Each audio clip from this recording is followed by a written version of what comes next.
하나님께서 분명히 저와 여러분들을 통하여서 먼저 나를 살리고 가정 또 교회를 살리고 세상을 살리는 그런 축복을 분명히 주실 줄 믿습니다. 그래서 먼저 나를 먼저 치유해야 합니다. 하나님께서는 세상을 살리는 나로 만드셨어요. 그렇죠? 하나님의 형상대로 만드시고 모든 세상을 다스리고 정복하고 다스리도록 그렇게 우리를 만드셨다고 되어 있습니다. 그렇게 세상을 살리는 나로 창조하셨는데 그 세상을 살린다라는 것은 바로 세상이 그 자기 위치를 찾도록 해주는 것이 세상을 살리는 것이에요. 모든 만물이 자기 위치에 있는 것이 안식입니다. 그것이 평안이에요. 바로 피조물은 창조주 하나님을 향하여서 찬양하고 자기의 일을, 자기의 소임을 다 하는 것이 그게 자기 위치를 찾는 것이고 그것이 평안이고 그것이 사는 것이에요. 그게 생명입니다. 그런데 이 세상이 자기 위치를 잃어버렸어요. 왜냐하면 그 세상을 주관할, 세상을 정복하고 다스릴 인간이 자기 위치를 놓쳐버려서 땅까지 저주를 받게 되어졌다라고 되어 있습니다. 내가 열심히 사는 것 같은데 경제가 날 도와주지 않아. 주위의 사람들이 날 도와주지 않아. 가정이, 내 부모가, 내 아내, 남편이, 내 자녀들이 내 맘 같지가 않게 되어지는 것은 내가 그 위치를 바로 잡지 못했고 또 그 위치를 바로 잡을 수 있도록 도와주지 못했기 때문인 것이에요. 그게 여러분들이 지금 이해가 되셔야 돼요. 그게 정확하게 믿음으로 와 닿으셔야 돼요. 하나님은 인간을 하나님과 함께 있으면서 하나님만 바라볼 때에 모든 것을 정복하고 다스리도록 그들의 위치를 찾아주고 그들을 생명이 되게 하도록 그렇게 만들어 주셨어요. 우리 인간을. 그런 능력을 갖게 하셨단 말이죠. 그런데 그것을 잃어버렸어요. 그래서 어떻게 되어졌냐? 바로 세상의 노예의 삶을 살고 있게 되어진 거죠. 세상을 살려줘야 될, 세상을 바른 위치를 찾아줘야 될 사람들이 세상의 노예의 삶을 살고 있는 거죠. 그래서 가장 먼저 나를 먼저 치유해야 되는 거죠. 영적으로 죽어있고 고아된 상태에서 상처받고 병든 나, 영적으로 죽어있고 또 영적으로 고아된 상태였기 때문에 상처일 수밖에 없는 거죠. 주위에서 한 말이, 주위의 환경이 상처일 수밖에 없고 마음과 영, 또 정신과 육신의 삶에 병이 찾아올 수밖에 없는 것입니다. 그런 나에서 하나님의 영원한 계획 속에 있는 진짜 나로 회복시키는 것이 하나님의 계획이고 하나님이 우리에게 주신 복음이고 그 재창조 되어지는 것, 그것이 그리스도의 십자가를 통과한 사람들의 삶인 것입니다. 누구든지 그리스도 예수 안에 있으면 새로운 피조물이라 그랬어요. 이전 것은 지나갔으니 보라 새 것이 되었도다. 그것이 우리의 삶이 되어져야 돼요. 그것이 우리의 실체가 되어져야 되는 것이에요. 그것이 나라는 것에 대한 바른 믿음이 되어져야 되는 것이에요. 그런데 우리는 끊임없이 자꾸 옛날에 묶여 있었던 세상의 종되었던 그런 나를 자꾸 쳐다보고 그런 나로 자꾸 살아가고 있다. 그래서 하나님은 응답을 계속 쏟아붓고 계신데 그 응답이 보여지지가 않아요. 그 응답을 문제라고 여기고 그 응답을 고통이라고 생각하고 그 응답을 갈등이라고 시험이라고 생각하게 돼요. 그래서 상처받고 낙심하고 포기하고 엉뚱한 다른 집착에 빠지게 되어지는 거죠. 하나님께서 우리에게 주신 그 영원한 계획 속에 있는 진짜 나, 그 진짜 나를 찾을 수 있는 것은 하나님을 알 때 찾게 되어져요. 하나님을 만나게 될 때 찾을 수 있게 되어지는 것입니다. 왜냐하면 나를 하나님의 형상대로 만들으셨기 때문에. 그런데 이 당연한 축복의 근본을 잃어버린 그 하나님 떠난 죄와 사탄의 종이 되어져 있는 그런 세상에서 우리가 태어나게 되어졌다. 그러면서 끊임없이 그 하나님 떠난 것, 사탄에 붙잡혀 있는 그 불신앙과 불순종, 그 우상숭배의 문화, 그 배경 속에 있는 그 가문, 또 그 배경 속에 있는 모든 사회, 그 문화를 보면서 그 그것을 경험하고 그것을 공부하고 또 그것을 더 가지려고 살아가고 있단 말이죠. 그래서 내가 생각하는 나는 끊임없이 그 세상 안에서 불신앙과 불순종, 그 우상의 문화 속에 있는 그것을 경험하고 공부하고 그것을 알고 있는 그것만 내가 믿고 고집하고 확신하고 그것만 붙잡고 살아가고 있다라는 것입니다. 지난주에 만난 그 분도 그런 생각에 꽉 붙잡혀 있어요. 그래서 자기가 경험한 것만 사실이라는 거예요. 내가 보고 접하고 들을 수 있는 거, 내가 인정할 수 있는 것만이 사실이고 그렇지 않은 건 다 헛소리다. 뭐 부처도 헛소리고 예수도 헛소리고 눈에 보여야 그게 되는 것이지, 내가 실제로 경험할 수 있어야 그게 인정되어지는 것이지, 눈에 보이지 않는 거 그거 말로 하는 거 그거 다 그냥 말장난이고 다 뭐라고 그럴까, 사람들을 홀려서 돈 빼먹으려고 하는 짓거리들이다, 이렇게 얘기하는 거예요. 뭔가 자기 나라는 잘못되어 있는 나라는 것, 그 상태에서, 그런 상태에서 항상 나는 옳다라는 것이죠. 그러면서 나는 열심히 산다라는 것입니다. 그러면서 그런 사람들이 가지고 있는 그것이 뭐냐면, 어떤 사람들은 환경이 나를 도와주지 않았다, 그래서 나는 억울하고 나는 불쌍하다, 그렇게 얘기하더라고요. 어떤 사람이냐면 바로 알코올 중독에 빠진 사람이 얘기하기를, 환경이 자기를 도와주지 않았다, 주위의 사람들이 자기를 도와주지 않았다, 자기는 억울하고 불쌍하다는 거예요. 사기를 당했고 그래서 너무 마음이 아파서 술을 먹다 보니까 이렇게 중독까지 오게 되어졌다, 나는 너무 불쌍하다, 이렇게 얘기하는 거죠. 또 어떤 사람들은 또 반대로 너무 착한 사람, 너무 마음이 약한 사람은 내가 잘못했다라는 거예요. 내가 다 잘못해서 마누라도 집을 떠났고, 내가 너무너무 챙겨주지 못하고 게을러서 내가 사회생활도 직장도 잘 적응하지 못했고, 그래서 거기서 쫓겨나게 되어졌고, 난 구제불능이다. 그런데 한 가지, 조금만 주위에서 나를 성장되어지는 시기에 좀 강력하게 나를 채찍질하면서 키워주는 사람들이 없었다. 그냥 내버려 뒀다는 거예요.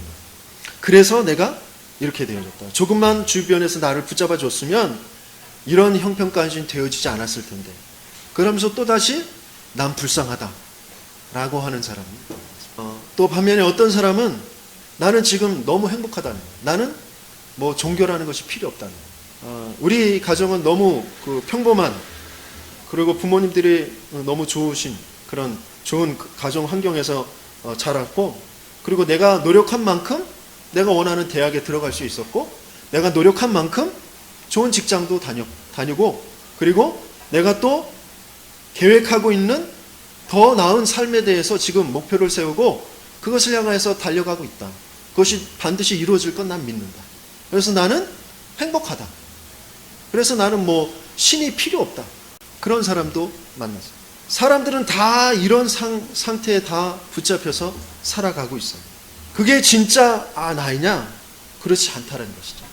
그래서 하나님을 알고 하나님의 그 영원한 축복 계획 속에 있는 나와 또 나의 인생을 찾으려면 그리스도를 만나고 체험해야 진짜 나를 찾을 수 있게 되었습니다. 요한복음 14장 6절에 이렇게 말씀하시고 계세요. 예수께서 이르시되 내가 곧 길이요 진리요 생명이니 나로 말미암지 않고는 아버지께로 올 자가 없느니라 그랬어요. 예수를 통해서만, 그리스도를 통해서만 하나님을 알 수 있어.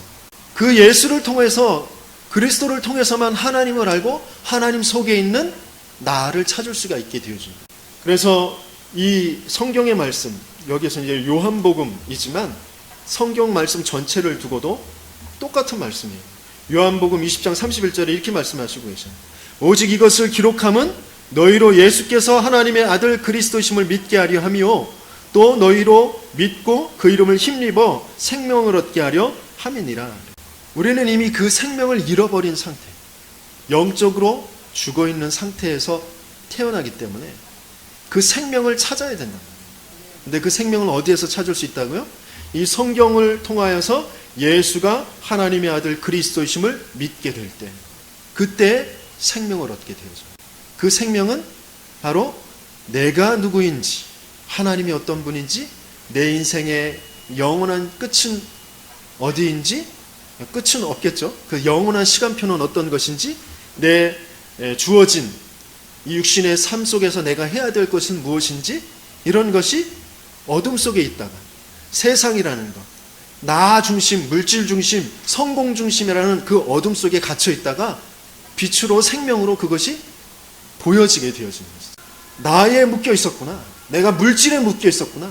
뭔가 성공이라는 것에 내가 묶여서 거기에 집착하며 낙심하며 또 때로는 교만하며 살아갔었구나. 그것이 다 어둠이었구나 라는 것을, 그것이 다 죽음이었구나, 사망이었구나, 그것이 죄였구나라는 것이 보여지게 되어지는 것입니다. 누구를 통하여서요? 예수 그리스도를 통하여서. 그래서 우리에게 하나님께서는 날마다 그 예수 그리스도를 통과하라고 말씀을 주십니다.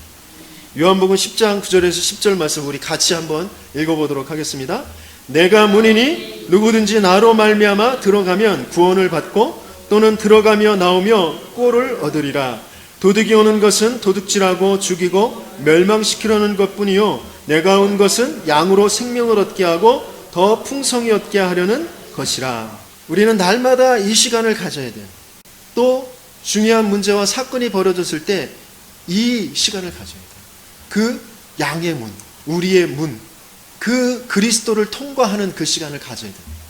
그 문으로 통과할 때 생명을 얻게 되어지고 들어가며 나아가며 뭐를 얻게 된다고요? 꼴을 얻게 된다. 꼴이 뭡니까? 양에게는 생명의 양식이에요. 그렇죠? 힘이 되어지는 것이에요. 에너지가 되어지는 것이에요. 그렇죠? 또 중요한 그 꼴을 따라서 인도를 받게 되어지는 것이에요. 그냥 육신의 먹을거리를 가지고 육신의 어떤 직장이라든지 육신의 어떤 성공이라든지 그것을 가지고 그것을 쫓아서 가는 것이 아니고 영적인 꼴, 영적인 생명, 영적으로 나를 인도해 가시는 그 말씀을 따라서 내가 인도받게 되어집니다. 양은 항상 꼴을 따라서 가게 되어져 있어요. 그렇게 들어가며 나가며 생명을 얻고 더 풍성히 얻게 되어집니다. 그 그리스도의 말씀을 우리는 항상 마음에 새기고 그것을 묵상하고 그것으로 나를 바라보고 그것으로 지금 환경, 그것으로 지금 일어나는 사건들을 바라보는 시간을 가져야 되는 것이죠. 그래서 가장 먼저 해야 될 것이 묵상 기도. 하나님의 말씀을 깊이 묵상하며 그것을 가지고 질문해 보는 것이에요. 이해가 잘 안 되어지는 것, 또 잘 안 믿어지는 것, 하나님 앞에 질문하고 또 그것을 믿을 수 있도록 그것이 이해되어지도록 하나님 앞에 기도하면서 그 말씀을 자꾸 묵상해 보는 것이죠. 오늘 본문의 말씀에 보면 그때라는 단어가 나오고요. 그리고 각국으로부터 와서 머물러 있다고 그랬어요. 예루살렘에 머물러 있더니 그 말이 정말 무슨 말인지 이것도 묵상해 봐야 돼요. 지금 예루살렘에 왜 왔냐면 6월절 그 절기를 지키기 위해서 와 있었어요. 그 6월절부터 지금 얼마나 시간이 흘렀죠? 50일이라는 시간이 흘렸어요. 오순절이 됐으니까. 이 사람들은 산업인들이에요. 자기의 생업을 가지고 일을 해야 될 사람들이에요. 그런데 50일을 지금 와서 머물러 있다는 거죠. 왜? 무엇 때문에 그러고 있는지 그것에 대해서 자꾸 질문을 하다 보면 놀라운 것들이 다시 발견되어지고 깨달아지고 그렇습니다. 하나님의 말씀 속에는 어마어마한 비밀들이 생명의 꼴이 숨겨져 있어요. 풍성한 것이, 깊은 것이, 영원한 것이, 완전한 것이 숨겨져 있습니다. 그것을 찾아내는 것이에요. 하나님은 우리에게 주시겠다고 약속하셨기 때문에 그것을 조금만 질문하고 그것을 바라보고 있으면 찾게 되어집니다. 그럴 때 오늘이라는 시간이 그냥 오늘이라는 것이 아니라 영원, 미래라는 것과 연결되어져서 내가 그러면 무엇을 해야 될지 더 중요한 값어치 있는 것, 가치 있는 것, 우선순위가 정해지고 그것을 향하여서 차곡차곡 그 일을 하게 되었습니다. 왜 역사, 그 교회사의 그 역사, 그 복음이 들어갔고 나오고 그런 그 유럽의 역사와 미국의 역사 이런 것들을 왜 공부하라고 하셨는지 그리고 위인들에 대해서 왜 공부하라고 하셨는지 그런 것들이 차곡차곡 그 안에서 발견되어지게 됩니다. 우리는 시간이 없다고 하면서 많은 시간을 그냥 허비합니다. 원망하고 낙심하고 공상하고 염려하고 그러면서 허비해버려요. 그러면서 그런 내 마음을 쉬게 하겠다고 TV를 쳐다보고 드라마를 쳐다보면서 막 세상을 욕하고 또 어떤 그 막장 드라마를 보면서 이 찌찌찌찌 하면서 막 그런 여편네 그런 그 나쁜 놈 뭐 그런 욕하면서 그러면서 막 시간을 흘려버려요. 그렇습니다. 중요한 지금 이 시간표에 내 인생이라는 주어진 시간 안에 하나님께서 내게 주시려고 하는 것이 무엇인지를 두고 오늘 내가 가져야 될 그 중요한 시간, 역사 공부, 위인 공부 그러면서 또 운동 그런 것들 또 하나님의 말씀 묵상 이런 것을 할 수 있는 그 이유를 발견하고 할 수 있는 힘이 발견되어집니다. 그것이 바로 이제 정시기도가 되어지고 그러면서 참된 나를 발견하는 재창조의 깊은 기도 속으로 들어가게 되어집니다. 그 뒤에는 이제 사건과 문제 중요한 그런 일들 앞에서 집중 기도가 되어지고 24시라는 그 시간 속에서 성령 인도 받는 무시 기도가 되어집니다. 매일의 응답을 확인하는 예배 기도가 되어집니다. 이 예배가 매일의 응답, 그 말씀을 주시는 시간이구나. 그래서 이것을 두고 기도하고 또 말씀을 받고 그 말씀 가지고 매일의 응답을 받게 되어지는 것이죠. 그러면서 내게 주신 모든 만남들 또 세계에 흩어져 있는 사람들을 두고 이 세계 복음화라는 것 속에 하나님께서 이 모이게 하신 이 단체와 또 우리 단체뿐만이 아니라 세계에 흩어져 있는 이 오직 그리스도의 이 복음 가지고 세상을 살린 사람들을 두고 기도하는 중보기도가 되어집니다. 오늘 하나님께서 그때에라는 시간표를 두고 세상을 살리는 능력을 분명히 회복하여 주실 줄 믿습니다. 지난주에는 세절기의 의미와 내용을 가지고 우리가 사명을 바로 알고 누릴 때 하나님의 능력이 회복된다고 하셨어요. 그것과 연결되어져서 그것이 이루어지는 그때에라는 그 시간표입니다. 그때에라는 시간표도 우리가 봐야 될 것이 새 시대의 그런 응답 속에서 그것을 봐야 되겠습니다. 출애굽과 출 바벨론과 출 로마입니다. 이것이 너무너무 중요해요. 하나님께서 왜 구약 성경을 전체를 또 신약 성경을 통하여서 이 출애굽, 출 바벨론, 출 로마를 알게 하시고 그 속에 있게 하셨는지 그것이 내 인생과 어떤 관계가 있는지 여러분들이 그것을 질문하면서 응답으로 찾아내셔야 됩니다. 첫 번째, 출애굽의 그때입니다. 하나님이 애굽과 바로에 노예된 이스라엘 백성을 구원하시기 위해서 모세를 부르셨어요. 또 모세만 부르신 것이 아니라 모세가 자기가 입이 둔하다고 하니까 아론도, 말을 잘하는 아론도 준비해 두셨어요. 그러면서 자기를 돕고 그 대를 이어 이스라엘 백성을 가나안 땅으로 인도해 갈 여호수아와 갈렙도 함께 준비시키는 그 대열 속에 있게 하셨습니다. 그러면서 먼저 장로들에게 이 언약을 전달하게 하고 모든 백성들에게 이 언약을 전달하게 하셨어요. 그러면서 이방 여인이었지만 라합 같은 그런 여인도 준비해 두셔서 이 언약의 성취를 이루게 하셨단 말이죠. 그래서 이 출애굽이라는 것 속에 하나님께서 가지고 계신 내 인생의 출애굽이라는 것을 두고 하나님께서는 어떤 절대적인 계획을 가지고 계신지 그 부분을 아셔야 됩니다. 하나님의 절대 계획이 무엇이냐? 출애굽기 6장 7절에 이렇게 말씀하셔요. 너희를 내 백성으로 삼고 나는 너희의 하나님이 되리니 나는 애굽 사람의 무거운 짐 밑에서 너희를 빼낸 너희의 하나님 여호와인 줄 너희가 알지라 그랬어요. 여기에서 나는 애굽 사람의 무거운 집에서 너희를 빼낸 너희의 하나님 여호와인 줄 너희가 알지라. 여기에 애굽 사람의 무거운 집의 준 밑에서 너희를 빼낸 너희의 하나님, 이것을 가로로 치셔야 돼요. 많은 사람은 이것만 바라보고 하나님을 섬기려고 해요. 애굽 밑에서 빠져나오는 것. 그런데 하나님은 그것만 두고 그것을 두고 출애굽시키신 것이 아니에요. 사람들은 뭔가에 붙잡혀 있는 거, 노예되어 있는 거, 갇혀 있는 거, 뭔가 지금 안 되어져 있는 거, 거기에서 빠져나오기만 원해요. 하나님은 그것을 원하신 것이 아닙니다. 하나님께서 원하신 건 너희가 내 백성이 되는 것, 내가 너희의 하나님이 되는 것. 그러면서 또 더 중요한 것이 출애굽기 3장 18절에 말씀을 주십니다. 뭐라고 말씀하셨냐면 그들이 내 말을 들으리니 너는 그들의 장로들과 함께 애굽 왕에게 이르기를 히브리 사람의 하나님 여호와께서 우리에게 임하셨은즉 우리가 우리 하나님 여호와께 제사를 드리려 하오니 사흘길쯤 광야로 가도록 허락하소서 하라 그랬어요. 하나님께서 원하시는 것은 뭐냐면 하나님의 계획은 애굽에서 나오는 그 자체가 아니고 우리가 하나님의 백성, 그러면서 우리 하나님은 유일한 하나님이 되심을 아는 것, 그러면서 그 하나님과 피의 제사라는 것 가지고 영원한 언약 관계를 맺는 그것을 하나님께서는 원하시는 것이라는 거죠. 그런데 사람들은 그냥 출애굽 그 자체만 원해요. 뭔가 문제, 그것을 빨리 빠져나오는 것만 원해요. 그 다음엔 뭐 하죠? 그냥 또 자기 위해서 살아가면서 자기가 원하는 것을 또 추구하면서 살아갑니다. 그래서 이스라엘 백성은 끊임없이 전쟁과 끊임없이 포로 속국, 그것이 반복되어지는 거죠. 하나님께서 진짜 원하시는 것이 무엇인지 자꾸 오해하는 것이죠.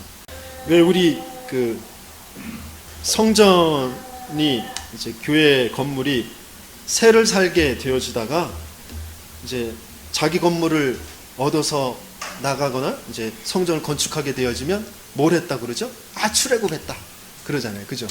근데 그게 진짜 출애굽이 아니라는 거예요. 여기에서 우리는 하나님과 중요한 피의 제사의 언약, 그리스도의 언약 가지고 하나님께 정말 찬양하며 하나님이 유일하신 하나님이시고 세상의 모든 것을 살리실, 우리를 통하여서 하나님께서 그 하나님 되심을 나타내 보이실 하나님이심을 믿는 그 예배가 계속되어지면 여기가 출애굽의 현장인 것이에요.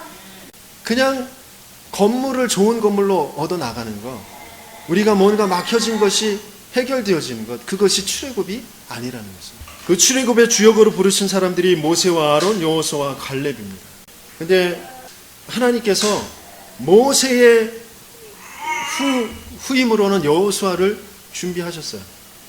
그런데 여호수아의 후임으로는 누구를 세우라고 하지 않으셨어요.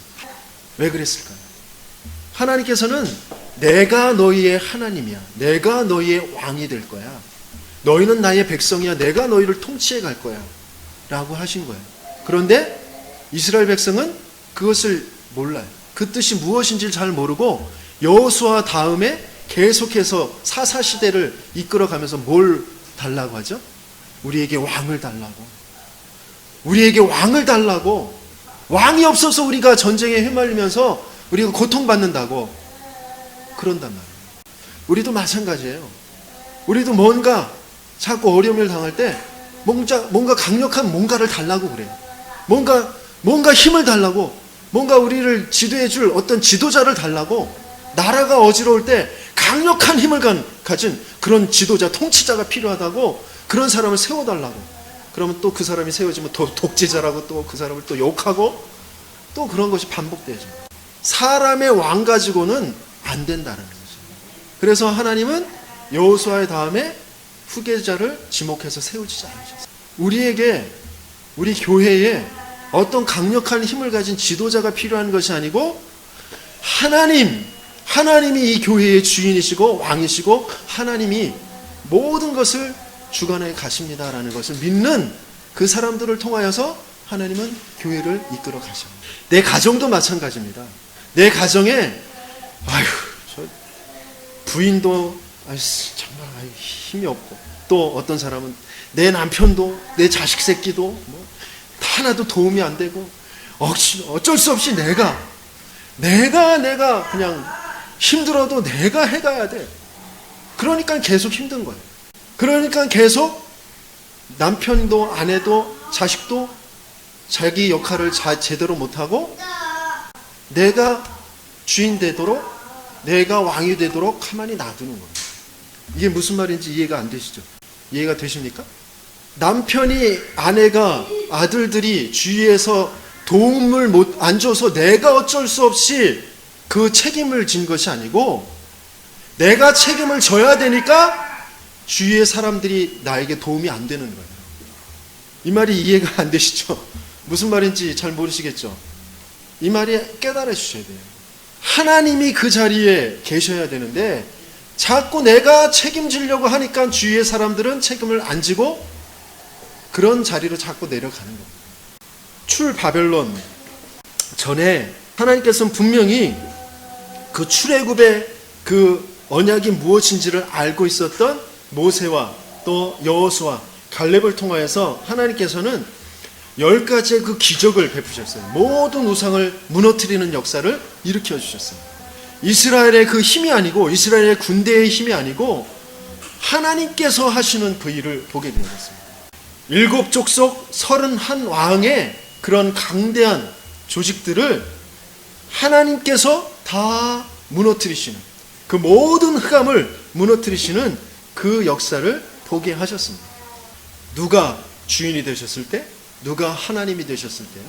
여호와가, 그렇죠? 여호와 하나님이, 또 그 하나님의 언약이 주인 되어졌을 때 이런 응답들을 받게 되셨어요. 그런데 그것을 또 잃어버리고 바벨론의 포로가 되어집니다. 그 출바벨론의 그때에도 어떤 일이 일어났냐면 바로 하나님의 절대 계획. 그 절대 계획은 출바벨론의 절대 계획은 조금 같으면서도 조금 더 구체화된 그런 내용들입니다. 에스겔서 36장 26절에서 28절 우리 같이 읽습니다. 또 새 영을 너희 속에 두고 새 마음을 너희에게 주되 너희 육신에서 굳은 마음을 제하고 부드러운 마음을 줄 것이며 또 내 영을 너희 속에 두어 너희로 내 율례를 행하게 하리니 너희가 내 규례를 지켜 행할지라. 내가 너희 조상들에게 준 땅에서 너희가 저주하면 내 백성이 되고 나는 너희 하나님이 되리라. 너희 조상들에게 준 땅에서 너희가 거주하면서 내 백성이 되고 나는 너희의 하나님이 되리라. 그래서 분명히 약속한 그것을 하나님께서는 계속 아브라함에게 약속하셨던 것, 또 모세에게 약속하셨던 것, 그걸 계속해서 말씀으로 주시고 계셔요. 그런데 여기에서 너희 육신에게 굳은 마음을 제해 버리고 부드러운 마음을 주겠다라고 하신 너희 육신의 굳은 마음이 어떤 마음일까요? 내 율례를 너희가 내 율례를 행하게 하리니 그랬어요. 내 규례를 지켜 행할지라 그랬어요. 그 전에 모세를 통하여서 하나님께서 분명히 그 율례를 주셨어요. 계명을 주셨어요. 그런데 그 계명을 주었을 때 이스라엘 백성들이 다 우리가 그 말씀을 다 지켜 행할 것입니다 라고 맹세했어요. 그게 굉장히 좋은 신앙인 것 같죠. 하지만 그게 굳은 마음이라는 거예요. 하나님의 말씀을 우리는 지켜 행할 수가 없는 죄인입니다. 하나님, 우리는 죄인입니다. 하나님의 말씀을 지킬 수가 없습니다. 하나님, 통촉하여 주옵소서. 하나님, 우리를 불쌍히 여겨주세요. 그랬어야 맞는 거예요. 그런데 우리가 지키겠습니다. 그러면서 지키려고 노력하고 그것을 또 못 지켰을 때 하나님께서 그 상황에서 너희에게 우리가 가져야 될 가장 최고의 비밀인 메시아가, 그리스도가 오시면 이런 죄에 빠져 있는 우리를 모든 죄를 씻어주시고 회복하여서 정말 하나님을 만나는 그 길을 열어주시고 우리를 하나님과 화합되도록 하실 것을 믿습니다 라고 하면서 피해 제사를 드리게 되어지는 것입니다. 그런데 자기 육신이 노력해서 그 율법을 지키려고 그랬고, 그러다가 어쩌다가 그것을 못 지키게 되면 그럼 그 짐승 잡아가지고 피 뿌리면 되지. 그렇게 넘어갔다는 거지. 그게 굳은 마음이라는 거죠. 내가 벌을 받지 않고 또 내가 복을 받기 위해 내 노력으로 하나님의 율례를 모두 행하겠다고 하는 것. 그것은 바로 뭘로 연결되어지냐면 우상 숭배와 연결되어집니다. 이스라엘 백성이 시내산으로 모세가 하나님의 말씀을 받으러 갔는데 시간이 좀 오래 지체되니까 우리가 우리의 하나님 여호와, 우리를 인도해낼 하나님을 만들어서 그 앞에 예배를 드리자라고 하면서 뭘 만들죠? 금송아지를 만들어. 누구를 위하여서요? 우리를 위하여 우리의 신을 만들자. 그게 우상의 실체입니다. 우리는 끊임없이, 인간들은 끊임없이 나를 위해서 신앙생활을 합니다. 나를 위해서 뭔가 종교를 가져요. 그래서 아까 말씀드렸듯이 내가 다른 필요한 것이 없어. 내가 노력한 대로 학교도, 좋은 학교도 가고, 내가 노력한 대로 직장도 가고, 내가 노력한 대로 내가 필요한 만큼의 소득을 얻고, 나름대로 즐기고, 사회에서 명예도 얻고, 그러면서 살아가는데 내가 무슨 하나님이 필요해. 나를 위해 섬길 그런 신 필요 없어. 그렇게 말하는 거란 말이에요. 우리는 신앙생활을 나를 위해서 하는 것이 아니에요. 그 나라는 것은 아까 말씀드렸듯이 세상에 종되어 있는, 그죠? 죄에 빠져 있는 사단에게 속은 그 나이기 때문에, 그런 나를 위해서 신앙생활을 하는 것이 아니라 참된 나를 찾는, 하나님을 알기 위해서, 하나님을 정말 바로 알고 그 하나님을 바로 경배하며 찬양하기 위해서 신앙생활을 하는 거죠. 그렇게 그런 것 속에서, 그런 우상숭배 속에서 되어진 것이 바로 바벨론의 포로가 되어진 것입니다. 그런 바벨론에서, 출바벨론을 통해서 하나님의 계획은, 말씀의 성취는, 이 율법은 내가 하는 것이다 라는 것이죠. 하나님께서 이루시는 것이다 그런 거죠. 너희는 나의 백성이 되고 영원하고 참된 왕인 나를 향하고 바라보기만 하면 된다라는 것을 알고 체험하게 하시는 것이 출바벨론의 계획인 것입니다. 그래서 출바벨론의 그 약속을 붙잡은 그런 주역들이 바로 세 청년들입니다. 사드락과 메삭과 아벳느고.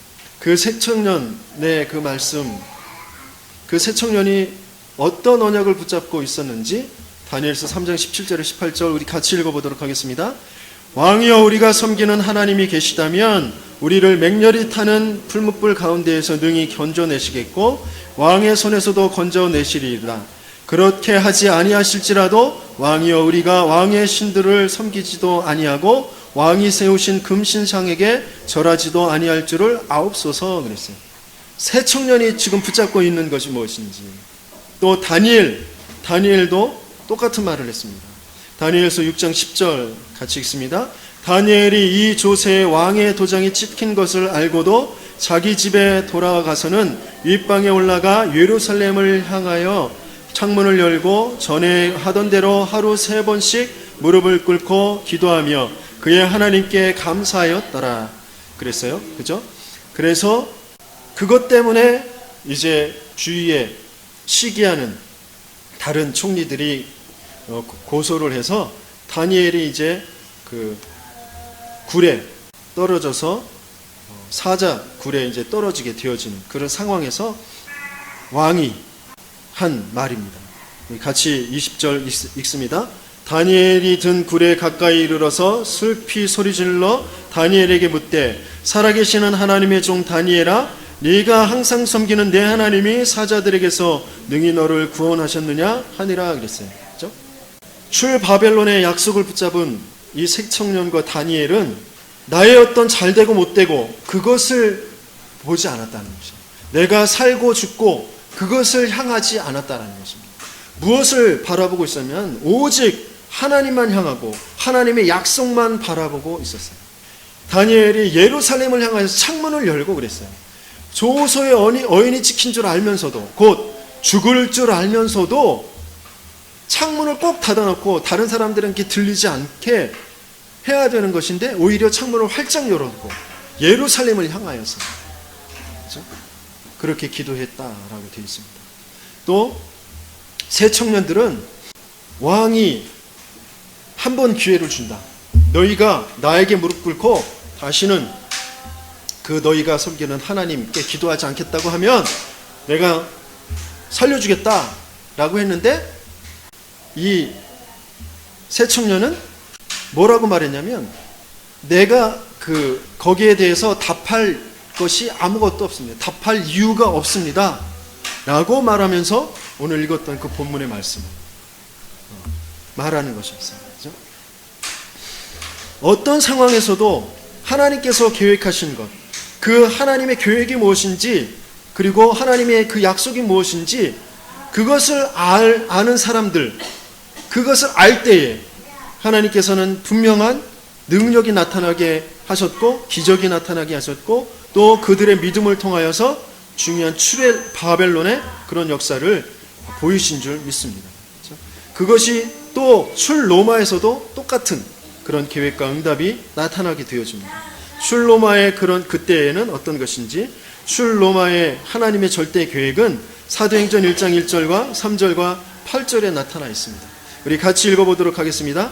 데오빌러여, 내가 먼저 쓴 글에는 무릇 예수께서 행하시며 가르치시기를 시작하신부터 그가 고난받으신 후에 또한 그들에게 확실한 많은 증거로 친히 살아계심을 나타내사 40일 동안 그들에게 보이시며 하나님 나라의 일을 말씀하시니라. 오직 성령이 너희에게 임하시면 너희가 권능을 받고 예루살렘과 온 유대와 사마리아와 땅끝까지 이르러 내 증인이 되리라 하시니라. 예수가 그리스도다라는 것이죠. 그 그리스도가 나의 그리스도가 되어지는 것, 또 그 그리스도가 나의 주인이 되심을 고백하게 되어질 때 내 인생의 모든 문제는 다 끝났다라는 것입니다. 그러면서 나는 하나님의 나라 그 일을 위하여서 지금 살아가는 것이다. 모든 역사는 그것을 향하여서 지금 이루어져 가고 있는 것이다 라는 것을 바로 알게 되어질 때, 이를 위해 하나님께서 성령의 능력을 주셔서 증인되게 하실 것이다 라는 그 약속을 붙잡은 그때에 하나님께서는 사람들을 모으셨어요. 그런데 여기에 모인 사람들은 오늘 본문에도 나와 있는데 이 사람들이 다 갈릴리 사람들이 아니냐 그렇게 표현되어 있어요. 또 사도행전 1장 11절에 두 천사가 이렇게 얘기합니다. 갈릴리 사람들아, 어찌하여 서서 하늘을 쳐다보느냐? 너희 가운데서 하늘로 올려주신 이 예수는 하늘로 가심을 본 그대로 오시리라 하였느니라. 그랬어요. 갈릴리 사람들아, 이 말은 뭐죠? 무시와 멸시 천대를 받는 그런 사람들을 말하는 것이죠. 나사렛에서 선한 것이 나오겠느냐라고 한 그 나사렛, 그것이 바로 갈릴리의 한 지역 이름입니다. 그렇죠? 그만큼 무시받았다, 천대받았다, 그런 지역이 바로 갈릴리입니다. 또 이 갈릴리에는 육신적으로는 많은 그 소득을 이 로마에 빼앗긴 그런 사람들이, 많은 것을 빼앗긴 사람들, 뭔가 많은 것이 안 되어지는 사람들, 산업도 그렇고 가정적으로도 그렇고 사람 관계에서도 그렇고 많은 것을 빼앗긴 사람들을 말하는 거죠. 그래서 아무것도 가진 것 없는 무시와 천대를 받는 사람들, 그런 사람들을 모으게 하셨어요. 그런데 그때라는 그 시간이 이루어지니까 어마어마한 응답들이 보여지게 되어집니다. 오늘 본문에서 나온 것처럼 15개 지역에 사람들이 모여서 50일 동안 그 하나님의 약속을 붙잡고 거기에 머물러 있게 되어집니다. 아버지께서 약속하신 것을 기다려라 라고 하시는 그 예수님의 말씀을 그대로 붙잡고 기다리게 되어졌어요. 자기의 생업의 현장도 있었고 물론 여러 가지 중요한 일들도 있었지만 일단은 이곳에 머무르면서 하나님의 역사를 체험하게 되어집니다. 그러면서 이제 각자의 현장에 흩어져서 3천 제자의 응답을 받게 되어지는 것이죠. 저와 여러분들이 지금 이 자리에 그때에라는 시간의 응답을 받기를 예수님의 이름으로 축원합니다. 그렇죠? 내가 여기에 왜 모여 있는지, 하나님께서 나를 왜 여기에 부르셨는지, 여기에 있었던 사람들의 다른 기록들은 없는데 중요한 한 사람의 그런 기록이 있어요. 로마에서 온 나그네 및 곧 유대인과 유대교에 들어온 사람들이라고 되어 있는 이 사람들은 분명히 아굴라와 브리스길라 부부이거나 아니면 그와 관계된 사람들일 것이다 라는 것이죠. 이 부분을 바울을 만나서 본격적으로 사업을 하면서 전도와 선교에 동역하게 되어집니다. 그것이 사도행전 18장에 나오게 되어져 있고요. 그러면서 일어난 응답은 고린도전서 16장 19절에 그 집이 교회가 되어지는 것이죠. 그러면서 로마서 16장에 중요한 시대를 살릴 그 바울의 동역자가 되어집니다. 또 그들은 내 목숨을 위하여 자기들의 목까지도 내놓았느니 나뿐만 아니라 이방인의 모든 교회도 그들에게 감사하느니라 그랬습니다. 만남과 가정과 산업이 하나님 나라의 일을 위하여서 응답받고 쓰임받게 되어졌다라는 것입니다. 그러면서 이런 응답으로 모여진 그런 지역에 세워진 교회가 세계 복음화의 그런 모든 교회들과 연결되어지게 되어지는 그 응답을 받게 되어지는 것입니다. 하나님께서는 저와 여러분들을 바로 이런 응답 그 현장에 부르신 줄 믿습니다. 그러면 그때라는 그 시간의 응답을, 그 하나님의 언약을 붙잡는, 하나님의 계획을 아는 그런 응답을 분명히 저와 여러분들이 가져야 될 줄 믿습니다. 그러면 반드시 출애굽의 또 출바벨론의 주역들과 같이, 출로마의 주역들과 같이 그런 축복들을 받으며 쓰임받는 저와 여러분들이 될 줄 믿습니다. 그래서 우리에게 있어서 잘못된 절대적인 믿음, 그것을 내려놓고 바른 절대적인 그런 믿음 속으로 들어가야 될 줄 믿습니다. 안 되는 나를 믿는, 또 내가 할 수 있다라는 그런 나를 믿는 그런 출애굽, 출바벨론, 그것을 경험하시면서 이제 중요한 출로마의 시간표 속으로 들어가는, 하나님의 그 시간표 속으로 들어가는 나를 붙잡는 저와 여러분들이 되길 예수님으로 축원합니다.